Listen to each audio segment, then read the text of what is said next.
గాక. ప్రభునందు మీ అందరికీ యేసుక్రీస్తు ప్రభుల వారి నామములో శుభములు ఆహ్వానం తెలియజేస్తాను. పిల్లలు మరొక దినాన ఈ రీతిగా దేవుని నామమును కనపరచుకోవడానికి దేవుడిచ్చినటువంటి చక్కటి ఆధిక్యతను బట్టి మరొకసారి సంతోషిస్తూ ఉన్నాను. మరి పరిశుద్ధ వారంలో మరొక దినాన ఎన్నో రోజులు మూడవ దినాన ఈ రీతిగా దేవుని నామాన్ని కనపరుచుకుంటూ ఉన్నాము. గత 2 రాత్రులుగా దేవుని వాక్యాన్ని మనం జ్ఞాపకం చేసుకుంటున్నాం. మొదటి దినాన యేసుక్రీస్తు ప్రభుల వారు చేసినటువంటి కార్యాలను శిష్యులు చూసినప్పుడు వారిలో వచ్చినటువంటి సందేహాలు, అదే రీతిగా రెండవ దినాన నిన్నటికల దినమందు ఆయాసకరమైనటువంటి పరిస్థితులు దేవుడు దూరపు నుంచి చూసినప్పుడు నేను తయారు చేసుకున్నటువంటి బిడ్డలు వీళ్ళే కదా అని తన దుఃఖమును లేదా కోపమును వెలబూచినట్లుగా మనము చూడగలుగుతూ ఉన్నాము. మరి ఈ దినాన మనం జ్ఞాపకం చేసుకుంటే యేసుక్రీస్తు ప్రభుల వారు ఈ లోకంలో 3.5 సంవత్సరాలు 30 సంవత్సరాలు పక్కన పెడితే 3.5 సంవత్సరాల పరిచర్య అనేది చాలా శ్రేష్టమైనటువంటి పరిచర్య. సర్వసాధారణంగా యేసుక్రీస్తు ప్రభుల వారు కూర్చున్నట్టు మనం ఆలోచన చేస్తే ఆయన ఈ లోకంలో జన్మించినప్పుడు అనేక పరిస్థితులు వ్యతిరేకతలు ఎదురయ్యాయి. ఆ తర్వాత 12వ ఏట యెరూషలేము దేవాలయానికి వెళ్ళినప్పుడు, ఇంకా మధ్యలో ఎక్కడైనా యేసుప్రభు 20 ఏట ఉన్నప్పుడు కానీ 25వ సంవత్సరంలో కానీ ఎప్పుడైనా ఎక్కడైనా యేసుప్రభుతో ఎవరైనా వాగ్వాదం చేసినట్టు కానీ, శాస్త్రులు పరిచయాలు లేఖన భాగాల గురించి వాదించినట్లు కానీ ఎక్కడైనా ఉందా? బైబిల్ గ్రంథంలో 12వ ఏట అని ఉంది. తల్లిదండ్రులు మరియా యోసేపు ఎక్కడికి వెళ్ళిపోయాడు అని వెతుకుతూ ఉంటే, నేను నా తండ్రి పని మీద ఉన్నానని మీకు తెలియదా అని తల్లిదండ్రులకు సమాధానం ఇచ్చారు. బాగానే ఉంది. మరలా 30 సంవత్సరాలు దాటిన తర్వాత యేసుక్రీస్తు ప్రభుల వారితో, శాస్త్రులతో, పరిచయులతో ఏ విధమైనటువంటి వాగ్వాదం ఎక్కడ కూడా లేదు. ఎందుకనంటే యేసుక్రీస్తు ప్రభుల వారి గురించి మనం ఆలోచన చేస్తే ఆయన 100% దేవుడిగా ఉంటూ దేవుని పరిచర్యను కొనసాగిస్తూ ఆయన వచ్చినటువంటి పనిని ముగిస్తూ అదే సమయంలో తల్లిదండ్రులుగా బాహ్య సంబంధమైనటువంటి జీవితానికి జన్మనిచ్చినటువంటి ఆ కుటుంబాన్ని కూడా సహకారిగా ఉన్నాడు. తన సాక్ష్యాన్ని కాపాడుకున్నట్లుగా చూడగలుగుతూ ఉన్నాను. అయితే నేను మీకు అడిగేటువంటి ప్రశ్న ఏంటంటే, ఈ 12వ ఏట ధర్మశాస్త్రం 12 సంవత్సరాల వరకు ధర్మశాస్త్రాన్ని చక్కగా ధ్యానించినటువంటి ఆయన మరలా ఈ మధ్యకాలంలో వచ్చినటువంటి గ్యాప్లో అపవాదిగా యేసు ప్రభు గురించి ఏమి ఆలోచన చేయలేదంటారా? ఏమి ఆలోచన చేయలేదా? ప్రతి క్రైస్తవ విశ్వాసి నేర్చుకోవలసినటువంటి ఒక నిగూఢమైనటువంటి సత్యం ఏంటంటే, ఎప్పుడైతే దేవునికి దగ్గర అవుతామో అప్పుడు ఖచ్చితంగా అపవాదిగాడు మన ముందుకు వచ్చి నిలబడతాడు. ఏదో ఒక విధముగా నీ కుటుంబం ద్వారానో, లేదా నీ బంధువుల ద్వారానో, సంఘం ద్వారానో, స్నేహితుల ద్వారానో, ప్రార్థనలో కొనసాగేటువంటి నీవు దేవునితో ప్రయాణించాలని ఆసక్తి కలిగినటువంటి నీ జీవితంలో అపవాదిగాడు అనేక రకాలైనటువంటి విపత్తులు తీసుకుని వస్తాడు. అందుకనే యేసుక్రీస్తు ప్రభుల వారి లోకానికి రావడం అనేది అపవాదిగాడికి ఇష్టం లేదు. ఒకవేళ ఆయనే లోకానికి వస్తే ఆయన సర్వమానవాళ్ళకి రక్షకుడు కనుక ఆయన జన్మను ఎలాగైనా వ్యతిరేకించాలి. ప్రజలలో ఒక రకమైనటువంటి భయాన్ని తీసుకుని వచ్చేసాడు. ఏంటి ఆ భయం అని అంటే, 2 సంవత్సరాలు వయసు కలిగినటువంటి పిల్లలందరినీ కూడా యేసు ప్రభు వారి జన్మను బట్టి అనేక మంది తల్లుల యొక్క గర్భశోకమును తీసుకుని వచ్చారు. కాబట్టి ఈయన యేసుక్రీస్తు ప్రభుల వారు జన్మించారు అని అంటే, అవును మెస్సీ అనే వారు జన్మించినప్పుడు అంటే మీకు తెలుసు 2020వ సంవత్సరం అనగానే అందరికీ గుర్తుండిపోయేటువంటి భయంకరమైనటువంటి సందర్భం ఏంటి? మాస్క్ చూడగానే మీకు ఏం గుర్తొస్తుంది? శానిటైజర్ చూడగానే ఏం గుర్తొస్తుంది? అలాగే యేసుక్రీస్తు ప్రభుల వారు అనగా మెస్సీ జన్మించారు అనగానే ఆనాటి కాలంలో ప్రజలందరికీ ఒక భయంకరమైనటువంటి వార్త వారి హృదయాల్లో ఉండిపోయింది. ఏంటి ఆ వార్త? 2 సంవత్సరాల వయసు కలిగినటువంటి పిల్లలందరినీ కూడా ఈరోజు ఏం చేశాడు? ఊచకోత కోసాడట. ఎంతోమంది తల్లి యొక్క గర్భశోకం మిగిలిపోయింది. అంటే మెస్సీ అనగానే ఇంకెవ్వరూ కూడా వారి మనస్సు ఆయన వైపు ఉండకుండా, ఆయన వైపు మళ్లించుకోకుండా వారి హృదయాలలో భయము నింపేటువంటి పరిస్థితులు అపవాదిగాడు తీసుకొచ్చాడు. రెండవది 12వ సంవత్సరానికి వచ్చినప్పుడు అంటే ఈయన ఊహ తెలుసుకుంటూ యేసుక్రీస్తు ప్రభుల వారు లేఖన భాగాలు తెలియజేస్తూ ఉన్నాయి. ఆయన మనుషుల దయందును దేవుని దయందును వర్ధిల్లుతూ వచ్చెను అని ఉంది.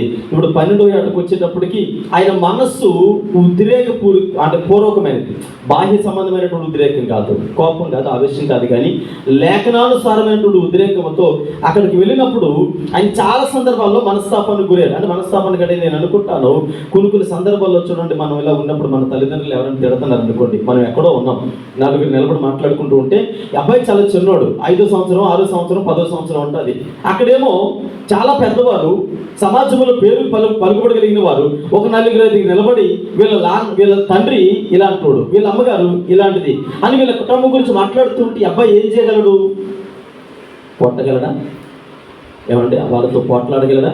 అంటే ధర్మశాస్త్రం కూర్చున్నటువంటి మాటలు సత్యాన్ని అసత్యముగా మలిచి మాట్లాడుతున్నప్పుడు యేసుక్రీస్తు ప్రభులు వారు హృదయ వేదన తట్టుకోలేకపోయింది. అందుకే అక్కడ వారితో శాస్త్రులు పరిశీలన ఏం చేయగలిగిన వాగ్వాదము, గొడవ కాదు, ధర్మశాస్త్ర లేఖన భాగముల గురించి ఆయన కనబరిచినటువంటి జ్ఞానము వారికి ఆశ్చర్యాన్ని కలిగించిందట. హల్లెలూయా, హల్లెలూయా. అయితే ఈ 12వ ఏట దాటిన తర్వాత మరలా యేసుక్రీస్తు ప్రభులు వారు 30 సంవత్సరాలు వచ్చిన తర్వాత బాప్తిస్మ కొరకు సిద్ధపడ్డారు. బాప్తిస్మ తీసుకొని ఎప్పుడైతే బయటకు వచ్చారో దేవుని పరిచర్య అనేటువంటి ఆ భారమును కొనసాగించాలని బయటకు వచ్చినప్పుడు ఇప్పుడు అపవాదిగాడు పనిచేయడము మొదలుపెట్టాడు. ఎప్పుడైతే ఈ 40 దినాలు ఉపవాసం ఉండి ఎప్పుడైతే ఇలా యేసు ప్రభువారు వచ్చారు, అపవాదిగాడు వచ్చి అన్నాడు, ఇదిగో బాగా ఆకలేస్తున్నట్టుంది, ఈ రాళ్ళను రొట్టెలుగా చేసుకొని తిను, ఇక్కడి నుంచి కిందకు దూకితే దేవదూతలు వస్తాయని ధర్మశాస్త్రంలో చెప్పబడి ఉంది కదా, నీ పాదములకు రాయి తగలకుండా ఆయన తన దూతలకు ఆజ్ఞాపించని ఉంది కదా, కాబట్టి ఇదిగో నీవు నాకు దాసోహం అయిపోతే నా పాదములకు నమస్కారం చేస్తే సర్వలోకమును నీకు ఇచ్చేస్తానయ్యా అని యేసుక్రీస్తు ప్రభుల వారి దగ్గరికి మరలా ఎప్పుడు వచ్చాడు? 12వ సంవత్సరంలో వాగ్వాదం మొదలైంది. ఏదో ఒక విధంగా ఆయన్ని ఆ లేఖనాల గురించినటువంటి పరిస్థితులు తీసుకొచ్చాడు. ఇప్పుడు మరలా ఎప్పుడైతే బాప్తిస్మ తీసుకున్నారో మరలా దేవుని పరిచయం ప్రారంభించేటప్పుడు ఈరోజు దేవుని సేవకుడికి ఒక మాట జ్ఞాపకం చేయగలుగుతున్నాను. నువ్వు ఎప్పుడైతే దేవుని సన్నిధిలో ఆత్మీయానుసారంగా ఎదగాలనుకుంటావో అప్పుడు ఖచ్చితంగా అపవాదిగాడికి నీకు మధ్యలో ఒక రకమైనటువంటి ఆత్మీయ యుద్ధం అనేది మొదలవుతుంది. హల్లెలూయా. అలా కాకుండా ఎంతకాలం మనం అలా ఉన్నా ప్రార్థనలు ఎదగకుండా ఆత్మీయానుసారంగా ఎదగకుండా అలా ఉండిపోతే దానివల్ల వచ్చే ప్రయోజనం ఏమీ కూడా లేదు. ఓకే, మన జీవితాల్లో చూడండి కొన్ని సందర్భాల్లో మనం అంటాం కదండి, ఎక్కడ వేసిన గొంగలి అక్కడే అంటాం కదా, ఎక్కడ వేసిన గొంగలి అక్కడే. ఎందుకంటారు? అది ఎదుగు వదుగు ఉండదు. చాలా సందర్భాలు ఉంటాయి కదా, మన పిల్లలకి చెప్పేసి ఇల్లంతా జాగ్రత్త శుభ్రం చేయండి మళ్ళీ వస్తామని చెప్పేసి అంటే మనం అటు నుంచి వచ్చేటప్పటికి దాన్ని డబల్ చేశారనుకోండి, వీళ్ళు వచ్చి ఏమంటారు తెలుసా, మీరు మారు ఫుల్ఫిల్ చేయండి, ఫిల్లింగ్ ద బ్లాంక్స్ అంటారు కదా, అంటే ఏమంటారు, మీరు మారు అంటే వాళ్ళ లైఫ్ స్టైల్ అనేది మారదు. ఎందుకు మారలేదు అంటే ఈయన దూరం నుంచి చూసినప్పుడు అలాగే ఉంది, దగ్గరికి వచ్చినప్పుడు అలాగే ఉంది, ఆయన తన ప్రాణాన్ని పెట్టడానికి వచ్చినప్పుడు కూడా చివరికి కనీసం వారి బ్రతుకులు మార్పు అనేది కనబడడం లేదు. ఈ దినము మనం మాట్లాడుకునేటువంటి అంశం ఏంటంటే ఊహకందనటువంటి అభిషక్తుడు. ఊహకందని అభిషక్తుడు అంటే ఏంటి అర్థం? అసలు అభిషక్తుడు అంటే ఎవరు? అసలు క్రీస్తు అనగా అభిషక్తుడు అన్నారు. అంటే బైబిల్ గ్రంథంలో ఈ వాక్య భాగముల గురించి నేను జ్ఞాపకం చేసుకుంటున్నప్పుడు కొన్ని విషయాల గురించి నేను చర్చిస్తున్నప్పుడు అసలు అభిషక్తుడు అంటే ఎవరు అని అంటే మెస్సయ్య అని అంటే ఒక యేసుక్రీస్తు ప్రభుల వారు మాత్రమే కాదు. మీకు అర్థమవుతుందండి? మెస్సయ్య అనగా యేసుక్రీస్తు ప్రభుల వారు మాత్రమే కాదు. అది ఇబ్రూ బైబిల్ నుండి లేఖన భాగం నుండి గ్రంథం నుండి తర్జుమా చేస్తున్నప్పుడు మెస్సయ్య అనేటువంటి పదాన్ని వీరు అనువదించినప్పుడు దానిని వీరికి అర్థమయ్యే సౌలభ్యకరమైనటువంటి భాషలో తెలుగులో అనువదించినప్పుడు క్రీస్తుగా లేదా అభిషక్తుడుగా. అభిషక్తుడు అంటే కొంతమంది అంటారు ఆయన అభిషక్తుడు అంటే అంటారు. మీకు ఉదాహరణకి అర్థమవడానికి సౌలుని దేవుడు ఏర్పాటు చేసుకున్న తర్వాత, ఇశ్రాయేలు ప్రజల మీద మొదటి రాజుగా ఏర్పాటు చేసుకున్న తర్వాత దేవుడి సమయానికి ఏం చెప్పాడు? నీ వెళ్ళేతనని ఏమన్నాడు? రాజుగా పట్టాభిషేకం చేయమన్నాడా? అభిషేకించమన్నాడు. దావీదుని తైలంతో అభిషేకించాడా? పట్టాభిషేకం చేశాడా? అన్యులు ఏమంటారు తెలుసా? ఏమండి, ఇదిగో పలానా శ్రీకృష్ణ దేవరాయలు రాజు గారిని, శ్రీ విజయనగర సామ్రాజ్యానికి శ్రీకృష్ణ దేవరాయలు ఏం చేస్తారు? మహారాజుగా చక్రవర్తిగా పట్టాభిషేకం చేశారంట. పట్టాభిషేకం అంటే రాజ్యం యొక్క అధికారమును ఆయన చేతులకి అప్పగించారు. కానీ ఈయన అభిషక్తుడు అనగా మెస్సయ్య అనగా యేసుక్రీస్తు ప్రభుల వారు ఒక్కరే కాదు. అది మన సౌలభ్యకరమైనటువంటి విధానం కోసము మెస్సయ్యగా పిలువబడ్డారు. ఎందుకంటే పాత నిబంధన కాలంలో ఉండేటువంటి ధర్మశాస్త్రములో ఉండేటువంటి ఒక పోకటి ఏంటంటే అభిషక్తుడు అనగా ఆ ప్రజలను రక్షించేవాడు. ఓకే, మిమ్మల్ని ప్రశ్న అడుగుతాను. సౌలుని దేవుడు ఎందుకు ఏర్పాటు చేసుకున్నాడు? ఇజ్రాయెల్ ప్రజలకు మొదటి రాజుగా సౌలుని ఎందుకు ఏర్పాటు చేసుకున్నారు? పరిపాలన చేయడానికా, ప్రొటెక్ట్ చేయడానికా, కాపాడడానికా, లేదంటే కడుపు నిండా తిని పడుకోవడానికా? దావీదుని దేవుడు ఎందుకు ఏర్పాటు చేసుకున్నాడు? నడిపించడానికా, లేదంటే దేని కొరకు ఏర్పాటు చేసుకున్నాడు? హల్లెలూయా. సొలొమోను కాలంలో చూసినప్పుడు దేవుడు వచ్చి అంటాడు, సొలొమోను కాలంలో అసలు యుద్ధాలు అనేవి లేవు. 120 సంవత్సరాలు యుద్ధాలు అనేవి లేవు. అంటే దేవుడు ఏర్పాటు చేసుకునే ప్రతి వ్యక్తి కూడా అభిషక్తుడే, దేవుని అభిషేకంతో నిండినటువంటి వ్యక్తులు. ఓకే, ఇప్పుడు సౌలు ఉన్నాడు, దావీదు ఉన్నాడు, సొలొమోను ఉన్నాడు, ఆ తర్వాత ఎలీషా, ఏలియా, ఇలా గొప్ప గొప్ప దైవజనులు, ప్రవక్తలు, వీరందరూ కూడా ఏం చేయబడ్డారు అని అంటే అభిషేకించబడ్డారు. ఏం చేయబడ్డారు? అభిషేకించబడ్డారు. ఇప్పుడు వారిని సౌలు దగ్గరికి వద్దాం. దావీదు ఒకానొక సమయంలో అంటాడు, ఇదిగో ఆయన అభిషక్తుడు. ఎవరైనా? ఆయన అభిషక్తుడు. సౌలు అనేటువంటి రాజు ఆయన దేవుని ద్వారా అభిషేకించబడినటువంటి అభిషక్తుడు కనుక మీరెవ్వరు కూడా ఆయన దరిదాపులకు కూడా వెళ్ళకూడదు. అభిషక్తుడి మీద మీరు చేయవేయడానికి వీలు లేదు. అభిషక్తుడు అనగా అర్థం ఏంటంటే వారిని సంరక్షించేవాడు. ఎవరిని?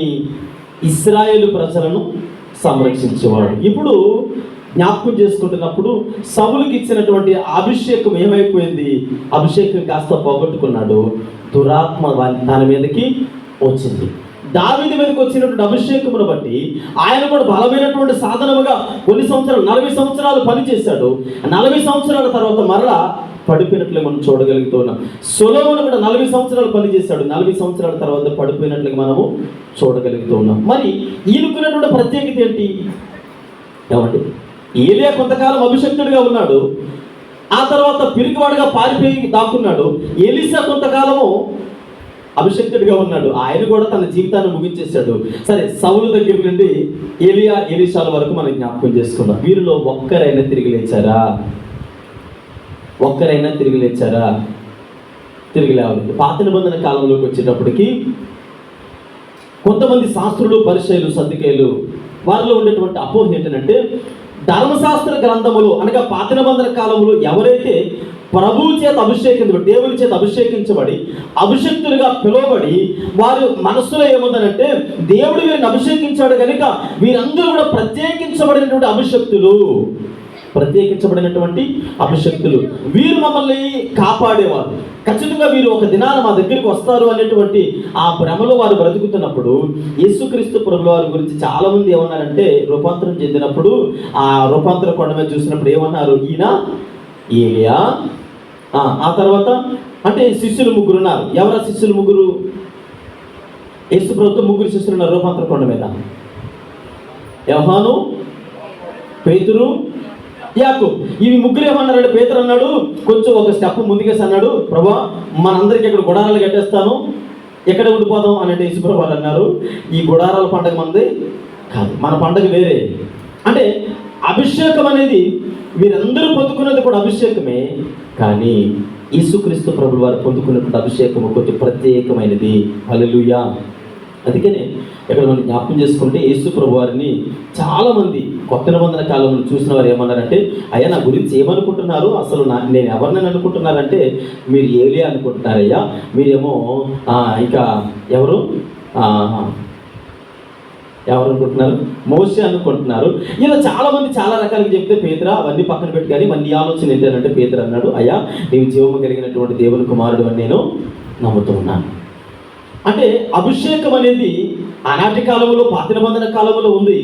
ఇప్పుడు యేసుక్రీస్తు ప్రభుల వారు కూడా దేవుని ద్వారా అభిషేకించబడ్డారు. చూడండి, ఇక్కడ మనం జ్ఞాపకం చేసుకుంటే ఒక మాట నేను మీకు పరిచయం చేస్తాను. చూడండి, ప్రత్యేకించి ఈ సమయంలో మనం జ్ఞాపకం చేసుకున్నటువంటి కొన్ని మాటలు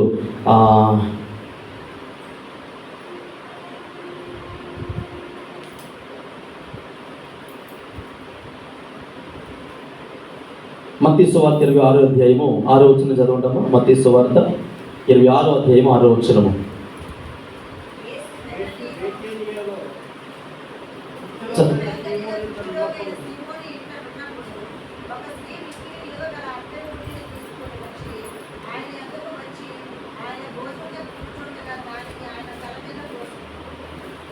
చాలు.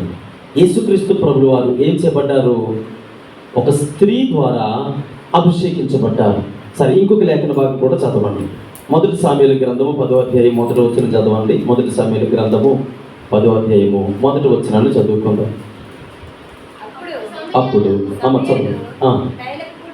తైలపు గుడ్డి పట్టుకొని సౌలు తల మీద తైలము పోసి,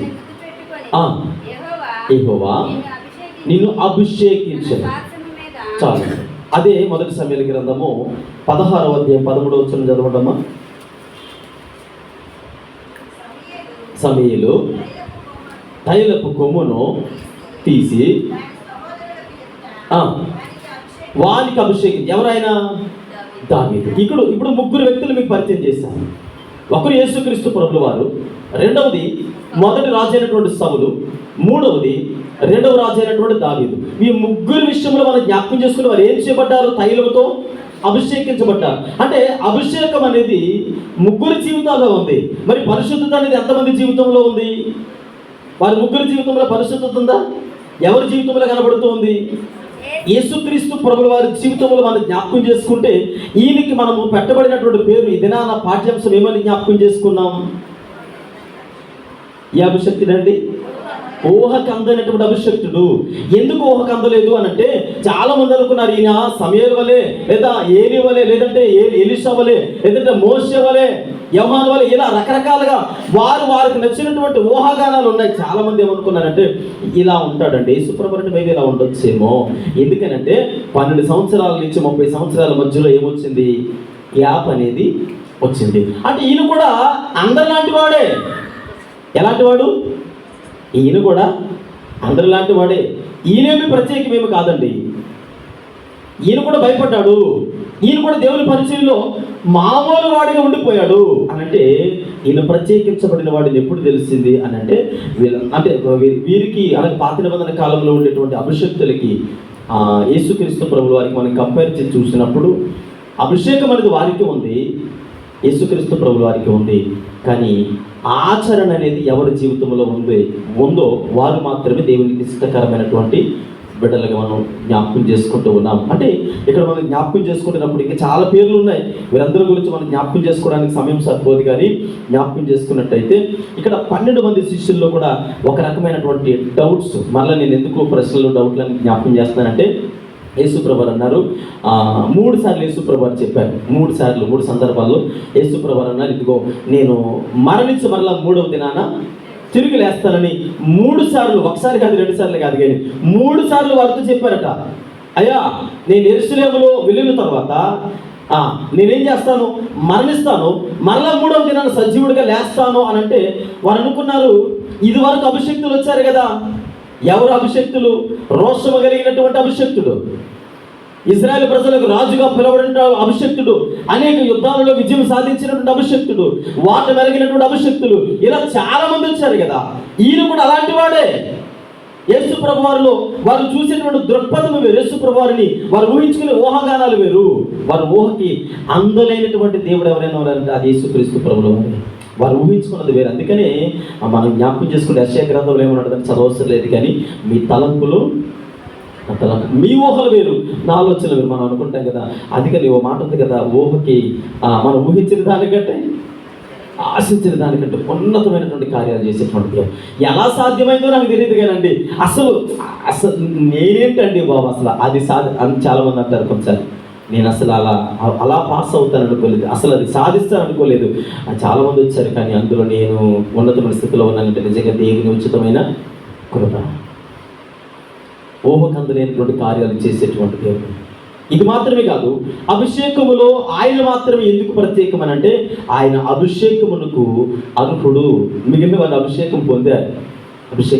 ఈ లోకంలో చాలామంది దేవుని బిడ్డలుగా పిలువబడుతూ ఉన్నారు. సేవకులైన, విశ్వాసులైన ఈ అభిషేకం అనేది, ఆశీర్వాదం అనేది చాలా ధన్యకరమని నేను భావిస్తూ ఉన్నాను. ఎందుకు ధన్యకరం అంటే రక్షణ అనుభవంలోనికి నిజంగా మీరు గమనించండి. బాప్తిసం కొరకు వెళ్ళినప్పుడు అక్కడ కొన్ని ప్రమాణాలు చేస్తాం. ఇది మొదలుకొని నీకు అన్నడు మరలా అటు ఇటు లోకం వైపు ఏం చేయమంటే అస్సలు ఈ రోజు నేను పావురం వల్ల మారిపోతాను అంటారు. ఎలా మారిపోతారు? ఈ రోజు నుంచి నేను కాకి నుంచి పావురానికి మారిపోతాను, పావురన్నే కాకిని కాదంటారు. కానీ ఒడ్డు మీద కూర్చున్న మరుక్షణం పావురాన్ని అక్కడే వదిలేస్తారు, కాకిని మాత్రమే ధరించుకొని తిరుగుతారు. అంటే ఈ లోకానుసారమైనటువంటి మనుషులుగా పిలువబడేటువంటి అభిషక్తులకి దేవుడుగా ఈ లోకానికి తనను తాను రిక్తలుగా చేసుకొని వచ్చినటువంటి అభిషక్తుడికి చాలా వ్యత్యాసం ఉంది. అందుకనే ఆయన ఊహకు అందైనటువంటి అభిషక్తుడు అనుకున్నారు. శిష్యులు అందరూ కూర్చున్నారు, ఇంక దగ్గర పడిపోతుంది కదా, యెరూషలేము వెళ్తాం, అయిపోయింది అనుకుంటూ ఉన్నారు. అనుకుంటూ ఉన్నప్పుడు సడన్గా ఒక స్త్రీ వచ్చి యేసుక్రీస్తు ప్రభువు వారిని అభిషేకించిందట. అభిషేకించింది. దేని కొరకు అభిషేకించింది యేసు ప్రభు వారిని? వీళ్ళ ఊహలవే అంటే ఇప్పుడు ఉన్నటువంటి శిష్యుల యొక్క ఊహాగానాలు ఏంటి?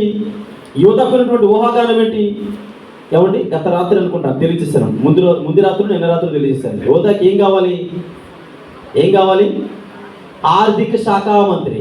ఏం కావాలి? ఆర్థిక శాఖ మంత్రి. ఇప్పుడు జబదయి కుమారులు అంటే కుమారులు ఇద్దరు తీసుకుని వచ్చి తల్లి అన్నది కుడివైపు ఎడవైపు అనగా వీళ్ళు హోమ్ మినిస్టరు, ఆ తర్వాత ఇంకొక ఏదో మినిస్టర్. అంటే బాగా ముఖ్యమంత్రిగా ఉన్నటువంటి యేసు ప్రభు వారికి అతి సన్నిహితులుగా ఎవరుంటారు? ముఖ్యమంత్రి తర్వాత డిప్యూటీ సీఎం తర్వాత ఆ తర్వాత హోమ్ మినిస్టర్. వీళ్ళిద్దరే లెఫ్ట్ రైట్ ఉంటారు. ఎందుకని ఏదైనా సీఎం అంటే అనుకోకుండా అన్ఎక్స్పెక్టెడ్గా బకెట్ దండేశాడు అనుకోండి, ఇప్పుడు సీఎం గారు చేసే పనులను ఎవరు చేస్తారు? డిప్యూటీ సీఎం చేయాలి.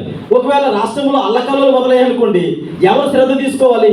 హోమ్ మినిస్టర్ గారు తీసుకోవాలి. కాబట్టి వీళ్ళిద్దరూ కూడా సీఎంకి రైట్ లెఫ్ట్ ఉంటారు. అందుకని ఇప్పుడు అన్నది నా కొడుకుని రైట్ లెఫ్ట్ కూర్చోబెట్టంటే యేసు ప్రభు అనుకుంటారు రైట్ లెఫ్ట్ కూర్చునే అర్హత వాళ్ళకి లేదమ్మా.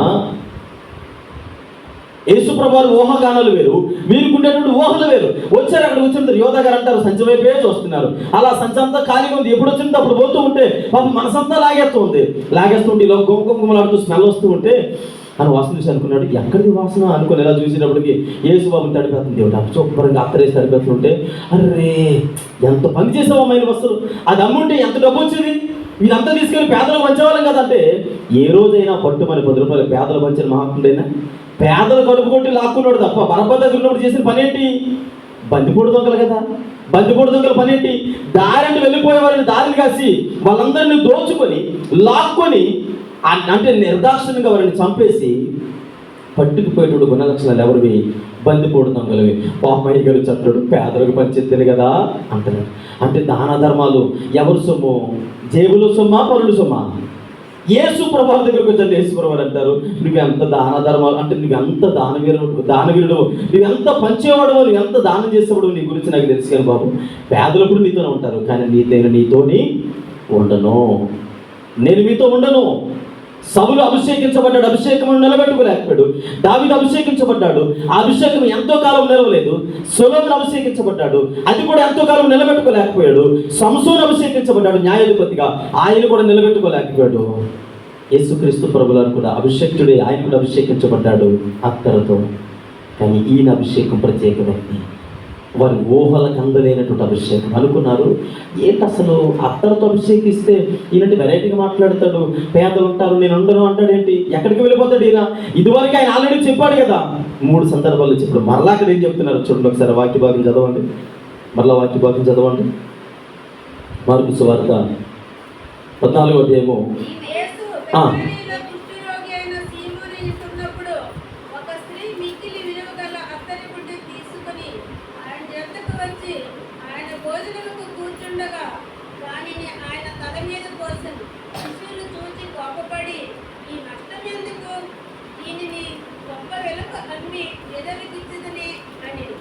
ఏడో వచనం నుంచి చదవండమ్మా. పేదలు ఎల్లప్పుడూ మీతోనే ఉన్నారు, మీకు ఇష్టమైనప్పుడల్లా వారికి మేలు చేయొచ్చు. నేను ఎల్లప్పుడూ మీతో ఉండను, నేను ఎల్లప్పుడూ మీతో ఉండను. అభిషక్తుడు ఈయన ఎందుకు ఊహకందలేనటువంటి అభిషక్తుడు అని నేను చెబుతున్నానంటే, ఆయనని ఈయన ఊహించుకునే విధానం వీళ్ళు అనుకున్నారు ఆ సింహాసనం మీద ఈయన రాజ్య స్థాపన చేస్తాడు, రాజుగా స్థిరపడతాడు. ఆ నెక్స్ట్ ఆయన దగ్గర మన అందరూ కూడా సామంత రాజులుగా స్థిరపడతాం. ఈయన మరి ఖచ్చితంగా సార్వభౌమాధికారం కలిగినటువంటి వ్యక్తి. ఆయన మాటలో అథారిటీ ఉంది, ఆయన చూపులో నెమ్మది ఉంది. ఆయన నోరు విప్పితే చాలు జనాలు తండోలుగా వస్తూ ఉంటారు. కాబట్టి యేసుక్రీస్తు ప్రభుల వారు ఈరోజు మరి ఖచ్చితంగా ఆయన చేసేటువంటి ఆ దాడి ఏదైతే ఉందో, యెరూషలేము మీద చేసేటువంటి దాడి ఏదైతే ఉందో ఖచ్చితంగా అందులో మనందరికీ విజయం వస్తుంది అనుకున్నారు. కానీ యేసు ప్రభు వారు ఊహలు వేరు, వీరి యొక్క ఊహలు వేరు. ఈరోజు చాలా సందర్భాల్లో చాలామంది దేవుని సేవకుడికి ఏం చెప్పాలనుకుంటున్నానంటే, దేవుని మందిరానికి వస్తూ ఉన్నారు, ప్రార్థన చేస్తూ ఉన్నారు, ప్రయాసపడుతూ ఉన్నారు, ఏవేవో ఆలోచనతో దేవుని మందిరానికి వస్తూ ఉన్నారు. అయితే నేను అంటాను, దేవుని మందిరానికి వచ్చినప్పుడు నీ ఊహాగానాలు కాదు, మనం ఊహించుకున్నట్టు ఊహాగానాలు గాల్లో మేడలు కట్టేస్తుంటాం. గాల్లో మేడలు కడితే అవి రాత్రికి రాత్రే పేక మేడలాగా కూలిపోతాయి. నేను అంటాను, గాల్లో మేడలు కట్టొద్దు. యేసుక్రీస్తు ప్రభు వారికి అడగండి, అయ్యా ఇదిగో నా ఊహాగానాలు కాదు, నా పిల్లల కోసం. కొంతమంది ఏం చేస్తారంటే, పిల్లోడు ఇంకా పుట్టడు కానీ అనుకుంటారు, పిల్లోడికి ఈ పేరు అయితే బాగుంటుంది, ఈ డ్రెస్, ఈ షూ, ఆ తర్వాత తర్వాత ఇంకోటి ఈ స్కూలు, ఆ తర్వాత ఇంకేం చేస్తారు, అరే మీ అమ్మాయిని మావాడికి ఇచ్చి పెళ్లి చేయాలంటారు. ఇంకా ఆడికి ఇంకా పెళ్ళి అవ్వదు, ఈవిడ ఇంకా డెలివరీ అవ్వదు. ఇప్పుడు వీళ్ళు ఊహాగానాలు ఎప్పుడు అది అంటారు కదండి, ఒడ్డు మీద ఉండి బేరమాడతారట. గేదేమో నూతులో ఉంటుంది, ఈయన ఒడ్డు మీద బేరలాడతారు. అది ఇంకా బయటకు రాదు, సొట్టతో గుడ్డుతో లేదా నీకు ఎలాంటిదో కూడా తెలియదు, ఏం బేరమాడతారు అంటే నీవు దేవుని సన్నిధిలో, ఆయన సన్నిధిలో ఆయనకు అనుకూలమైన బిడ్డగా మారలేదు అంటాడు. అయ్యా నా కళ్ళది కావాలా, నేను రాత్రికి రాత్రి అంబానీ మనవడు అయిపోవాలంటారు. రాత్రికి రాత్రి అంబానీ మనవడు అయిపోవాలంటే యాకోబులకు పెనిగిలాడే స్వభావం నీకుందా? యాకోబులాగా దేవుని సన్నిధిలో తన్నులు తినే స్వభావం నీకుందా? దేవునితో అయ్యా నీవేం చేసినా అది నీ చిత్తమే, నీ అధికారములకు నేను లోబడుతున్నానయ్యా, నా ఇష్టం కాదు, నువ్వేం చేయాలనుకుంటా చేయడు ప్రభా అని లోబడే స్వభావం. ఆయన అభిషక్తుడు. ఎందుకు మన ఊహకు అందనట్టు అభిషక్తుడు అంటే, నువ్వు ఊహించిన దానికంటే ఆశించిన దానికంటే గొప్ప కార్యాలు చేస్తా. శిష్యులు ఊహాగానాలు కొంతవరకే వారు అనుకున్నారు, ఈ రాజ్య స్థాపన ఇంతటితో ముగిసిపోద్ది అయిపోయింది అనుకున్నారు. కానీ ఈయన రాజ్య స్థాపన యెరూషలేము సరిహద్దులతో మాత్రమే ముగిసిపోలేదు. ఆయన మరణము తర్వాత ప్రపంచ నలుమూలలకి రాజ్యం అంతా కూడా విస్తరించినట్లు మనం జ్ఞాపకం. ఈరోజు ఆయన పరిచర్యలో మనం కూడా పాలుభాగస్తులుగా ఉన్నామంటే దానికి కారణం ఏంటో తెలుసండి. సౌలు చేసిన పరిచర్య అక్కడే ఆగిపోయింది. ఎక్కడ? బెన్యామీను గోత్రంలో ఆగిపోయింది. దావీదు చేసిన పరిచర్య యోధా గోత్రంలో ఆగిపోయింది. ఆ తర్వాత సొలొమోను చేసినటువంటి పరిచర్య మేబీ ఐగుప్తులో కూడా కొంతవరకు వ్యాప్తి చెందింది. కానీ యేసుక్రీస్తు ప్రభువు వారు చేసిన పరిచర్య ప్రపంచమంతా కూడా అది అభిషేకం. ఎందుకు ఆయన ప్రత్యేకించబడిన వాడు అని అంటే, ఆయన అభిషేకములో పరిశుద్ధత ఉంది, ఆయన అభిషేకములో నీతి ఉంది, ఆయన అభిషేకములో యథార్థత ఉంది. అందుకని మనం జ్ఞాపకం చేసుకుంటే చూడండి, మొదటి పేతురు రాసిన పత్రిక 1వ అధ్యాయం 4వ వచనంలో చదివితే, మొదటి పేతురు రాసిన పత్రిక 1వ అధ్యాయం 4వ వచనంలో ఆయన అభిషేకమునకు కారణం జ్ఞాపకం చేసుకున్నాం. చదవండి. మృతులలో నుండి యేసుక్రీస్తు ప్రభువు వారు తిరిగి లేచుట వలన జీవముతో కూడిన నిరీక్షణ మనకు కలుగునట్లు, అనగా అక్షయమైనది నిర్మలమైనది వాడబారనిదినైనా స్వాస్థ్యము మనకు కలుగునట్లు ఆయన తన విశేష కనికరము చొప్పున మనలను మరలా జన్మింపజేసెను. హల్లెలూయా, హల్లెలూయా. సౌలు తన ఆధ్యాత్మిక జీవితాన్ని తను కాపాడుకోలేకపోయాడు. సౌలు ఎవరైనా పరిచయం చేశాను మీకు? ఆయన ఒక అభిషక్తుడు. ఏ అభిషక్తుడు అంటే, ఫిలిస్తీన్ల చేతుల్లో నుండి, అమాలేకీయుల చేతుల్లో నుండి ఇశ్రాయేలు ప్రజలను కాపాడడానికి మొదటి రాజుగా దేవుని ద్వారా అభిషేకించబడినటువంటి అభిషక్తుడు. కానీ ఒక భయంకరమైనటువంటి వార్త ఏంటంటే, తననే తను కాపాడుకోలేకపోయాడు, తన ఆత్మని తను కాపాడుకోలేకపోయాడు, దురాత్మ చేత బంధించబడ్డాడు. దావీదు వరకు వచ్చినట్లయితే దావీదు మంచి భక్తుడే, కాదనడం లేదు. కానీ దేవుని సన్నిధిలో అభిషేకం అనేది ప్రత్యేకించబడిన వాడు, ఆయన కూడా అభిషక్తుడే. కానీ ఒకానొక స్థితిలో ఒక విషయంలో పడిపోయాడు కదా, పడిపోయి మళ్ళా దేవుని సన్నిధిలో ఏడ్చాడు. పడిపోయినటువంటి సందర్భం మనం అనుకుంటాం, దావీదు పడిపోయాడు కదా, ఏడ్చాడు కదా, అయిపోయింది అనుకుంటాం. కానీ ఎంత భయంకరమైనటువంటి సంఘటనలు ఆ కుటుంబంలో జరిగాయో తెలుసా? చాలా భయంకరమైనటువంటి సంఘటనలు. దావీదు బయటకు చెప్పుకోలేనటువంటి సంఘటనలు తన కుటుంబంలో జరిగాయి. సొంత అన్న తన చెల్లెళ్ళు పాడు చేస్తాడు, సొంత దావీదు భార్యని తన కొడుకే పాడు చేస్తాడు. అంటే దావీదు వెళ్ళి నువ్వు ఎందుకు చేస్తున్నావు తప్పు అని అడగలేనటువంటి దౌర్భాగ్య స్థితికి వెళ్ళిపోయాడు. ఎందుకు తెలుసు? ఒకవేళ అడిగితే నువ్వు చేయలేదా అనేటువంటి స్థితికి వచ్చాడు. ఎవరైనా అభిషక్తుడు. సొలొమోను దగ్గరికి వచ్చేటప్పటికి ఆయనకి ఎంతమంది భార్యలు? ఉపపత్తులు అన్నీ కలిపి చెప్పాడు, పర్లేదు, ఇంచుమించుగా 1000 మంది. మహానుభావుడు ఎంతమంది అండి? 1000 మంది. ఈయన ఎవరండి? అభిషక్తుడు. ఇశ్రాయేలు ప్రజలను పరిపాలించడానికి దేవుని సన్నిధిలో ఏడుస్తే జ్ఞానం ఇచ్చినటువంటి దేవుడు ఆయన చూసి అనుకుంటున్నాడు, నువ్వు బాబు, నువ్వు అభిషక్తుడువా, నువ్వు ప్రార్థన పరుడువా? ఏ జ్ఞానం కోసమైతే ప్రార్థన చేసావో, జ్ఞానం ఇస్తే నువ్వేం చేస్తున్నావు? ఆ జ్ఞానాన్ని అన్ని దేవతలను ఆరాధించడానికి వాడుతూ ఉన్నావు, అన్ని దేవతలను గుడి కట్టడానికి వాడుతూ ఉన్నావు, లేకపోతే అన్యుల కుమార్తెలను వివాహం చేసుకొని వారిని సంతోషపరచడానికి వాడుతూ ఉన్నావు. పరిశుద్ధత ఉందా? సొలొమోను అభిషక్తుడైనప్పటికీ ఆధ్యాత్మికంగా పడిపోయాడు. ఈ ముగ్గురు విషయంలో సంశయం కూడా ఉన్నాడు. చాలా మంది ఉన్నారు బైబిల్ గ్రంథంలో, సమయం లేదు కనుక నేను క్లుప్తంగా సుపరిచితులైనటువంటి దైవజనుల గురించి మాట్లాడుతూ ఉన్నాను. ఈ ముగ్గురు తమను తాము కాపాడుకోలేకపోయారు, ఇతరులను కాపాడడానికి ఏర్పాటు చేపట్టారు. కానీ ఈ ముగ్గురితో పోలిస్తే యేసుక్రీస్తు ప్రభువు వారు ఎలాంటి వారు? ఆయనలో పాపం ఉందా? ఆయనలో కపటం ఉందా? వేషధారణ, లేదంటే ఎక్కడైనా ద్వేషము, అసూయ, కక్ష, విభేదాలు, కొన్ని ఎక్కడైనా చాటుమాటిని ఎక్కడైనా ఆయన ఎక్కడైనా తప్పు చేసినట్లుగా ఎవరైనా ప్రపంచంలో ఈనాటికి ఎవరైనా చూపించగలుగుతున్నారు? ఎవరో పనికిమాలలో బురద జరిగితే జల్లొచ్చేమో కానీ, ఎందుకంటే అది అంటారు కదా, దుమ్ములేని నాలుగు అంటారు. కాబట్టి కొన్ని సందర్భాలు ఏమంటారంటే వీళ్ళు చూసింది ఉండదు, ఏడిసి ఉండదు, కానీ ఓ మాట చేస్తే వాడేపోతారు కదా వాడు పాపాన్ని. ఈరోజు చాలా సందర్భాల్లో జరిగిన పరిణామాలు ఏంటంటే వీడు చూసిందే ఉండదు, పాప అందులో చేసిందే ఉండదు. కానీ ఏమంటారు తెలుసా? అనేకులు బ్రతుకుల్లో నీళ్లు పోసేటువంటి ప్రభుత్వం లేకపోలేదు. ఏమంటారు తెలుసు? ఆమె ఎవరితో మాట్లాడుతుంది తెలుసా అంటాడు. ఎవరితో మాట్లాడుతుంది? నన్ను ఉడితే నేను చెప్పలేనండి. అంటే ఇప్పుడు ఆవిడ కాపురం ఏమవుద్ది? ఎవరితో మాట్లాడుతుందో క్లారిటీ ఇవ్వడు, ఏం మాట్లాడుతుందో క్లారిటీ ఇవ్వడు. మళ్ళీ నా నోడితే నేను చెప్పలేనంటే ఇప్పటికి అనుమానం తినేస్తుంది. ఆవిడ చూసినప్పుడు అలా అనుకుంటాడు, మా నోడు చెప్పాడు కదా ఖచ్చితంగా ఈవిడ అలాంటిదే, ఆయన అలాంటిదే. పాప ఆయన వాళ్ళు ఎక్కడికి వచ్చినా వారిని ఎలా చూస్తారో తెలుసా?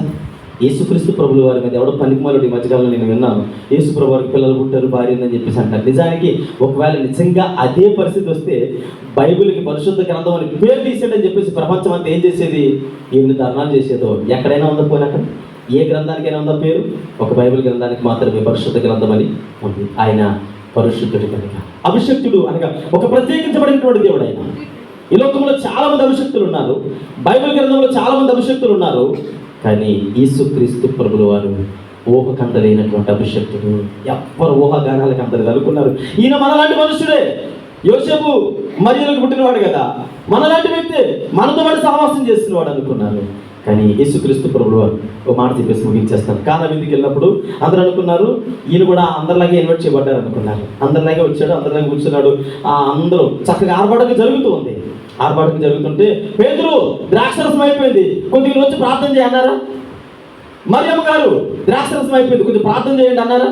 కొన్ని యోహాను గారు రండి ప్రార్థన చేయండి. బర్నబా మీరు ఎవరిని అడగలేనప్పుడు మరి ఎవరిని అడిగారు వచ్చి?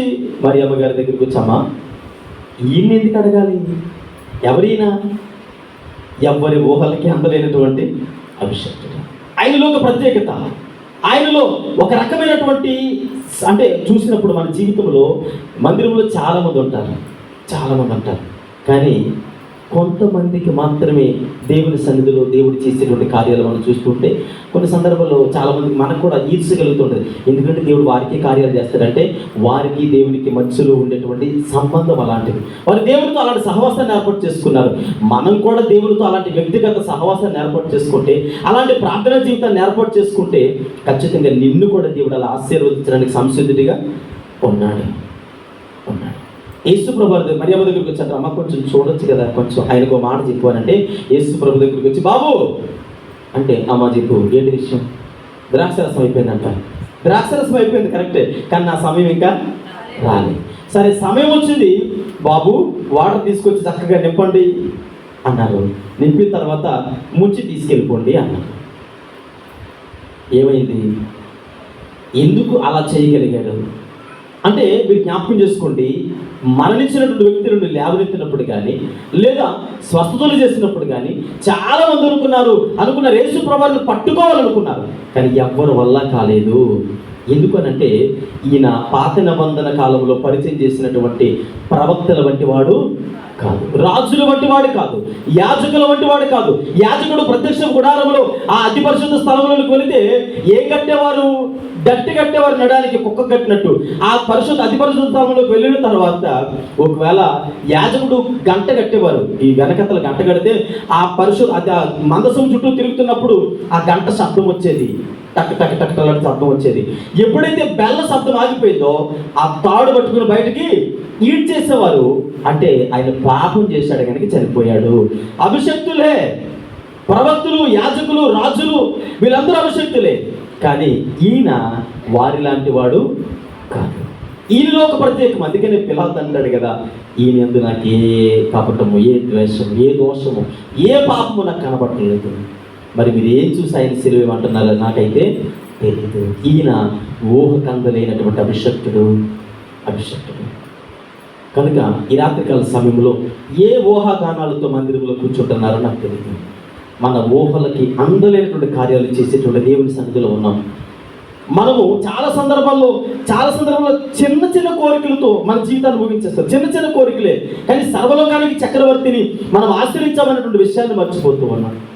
ఆయన పాద సన్నిధానంలో మనం అడిగే కార్యాలు చాలా చిన్నవి, కానీ అడిగేటప్పుడు ఎలా అడగాలంటే అయ్యా ఇది ఖచ్చితంగా నా జీవితంలో నేను చేస్తాం, నీకు అసాధ్యమైనది ఏది కూడా లేదు అని విశ్వసించి ఎవరైతే ప్రార్థన చేస్తారో, ఆయన దావీదులాగా మామూలు మనుషుడు కాదు, సౌలులాగా ఏదో సాధారణమైన మనుషుడు కాదు, సొలొమోనులాగా పడిపోయి లేచిన వాడు కాదు, మరలా ప్రసంగి, పరమగీతాలు, సామెతలు అవి ఇవి రాసి ఇది ఎలాగుండండి అలాగుండండి అని చెప్పేటువంటి వ్యక్తి కాదు. ఆయన ఇప్పుడు కూడా ఆయన భూమి మీదకి వచ్చినది మొదలు మరలా పరలోకం వెళ్ళే వరకు ఆయన ఎలాగైతే వచ్చాడో అలాగే ఉన్నాడని దేవుడి సేవకుడిగా జ్ఞాపకం చేస్తున్నాడు. అందుకని మనం జ్ఞాపకం చేసుకుంటే చాలామంది అభిషేకించబడ్డారు, యేసుక్రీస్తు ప్రభువు వారు అభిషేకించబడ్డారు, కానీ ఈయన ఒక ప్రత్యేకమైన అభిషేకమును పొందాడు. అందుకని ఊహకందలేని అభిషేకం అంటే ఏంటంటే ఆయన తైలం చేత అభిషేకించబడినటువంటి రాజులు మరణించారు, తిరిగి లేవలేదు. యేసు ప్రభువు అభిషేకించబడ్డారు, మృతి చెందారు, మరలా మూడో దినాన్ని సజీవుడిగా లేచాడు. ఆయన చెప్పాడు తిరిగి లేస్తానని, తిరిగి లేవడానికి అభిషేకించబడ్డానని చెప్పాడు. అలాగే మనల్ని కూడా ఆయన తిరిగి లేవనెత్తుతానని వాగ్దానం ఇచ్చారు. కనుక మీ ఊహల్లో ఏముందో నాకు తెలియదు, పరలోక రాజ్యాన్ని మనం ఎవరు చూడలేదు కదా, పరలోక రాజ్యం ఎలాగుంటుందో నాకు తెలియదు కదా అని అంటే నేనంటాను, అభిషేకించబడిన వాడు సాధారణమైన వాడు కాదు, మన ఊహకు మించిన వాడు. ఆయన ఏమంటాడంటే, మీరు నా యందు విశ్వాసం ఉంచితే, నన్ను నమ్మితే ఖచ్చితంగా నాతో కూడా మీరు తిరిగి వేస్తారు. అలాంటి ఊహల్లో ఉండాలి. ఊహల్లో గాలిలో మెడలు కట్టడం కాదు, కానీ ఊహల్లో బంగారాలు ఉండడం కాదు, ఊహల్లో కార్లు ఉండడం కాదు.